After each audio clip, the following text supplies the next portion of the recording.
இந்தியால வறுமையை ஒழிக்க உங்க ஐடியா என்ன சொல்லுங்க. இங்க பாருமா, இந்தியாவுல ஏழைகளே இல்லாம போறதுக்கு ஒரே வழி 1000 ரூபாய் நோட்டு 500 ரூபாய் நோட்டை ஒழிக்கிறது தான். சார் என்ன சார் முன்னாடி போக வழி கேட்டா நீங்க பாட்டுக்கு 50 100 பின்னாடி போக வழி சொல்றீங்க.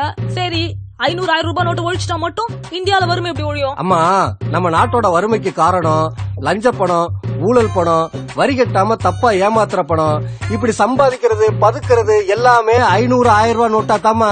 நாட்டுல இருக்கிற 20% பேர் தான் 500 ரூபாய் 1000 ரூபாய் நோட்டை யூஸ் பண்றவங்க. மீதி இருக்கிற 80% பேரு 1 2 1000 ரூபாய் நோட்டை வச்சுக்கிட்டு சில்லறை தேடிக்கிட்டே அலையிறவங்க. புரியுதா சார்? சூப்பர் மேட்டர் சொல்றீங்க. கொஞ்சம் நேயர்களுக்கும் புரியுற மாதிரி சொல்லுங்க. அப்ப உங்களுக்கு புரிஞ்சிருச்சாக்கும். சார் என்ன சொல்லி கலாய்கிறாரு? இங்க பாருமா, 1000 ரூபாய் நோட்டா இருந்தா 100 கோடி ரூபாய கூட பெரிய 2 சூட்கேஸ்ல வச்சு பதுக்கிடலாம். அதே 100 ரூபாய் 50 ரூபாயா இருந்தா பெரிய வீடே தேவைப்படும். பாதுகாப்பு இருக்காது, திருட்டு பயம், போலீஸ் பிரச்சனை, இன்கம் டாக்ஸ் பயம், தங்கத்துல காசு போட மாட்டான். ஏன்னா விலை நிலை இல்ல.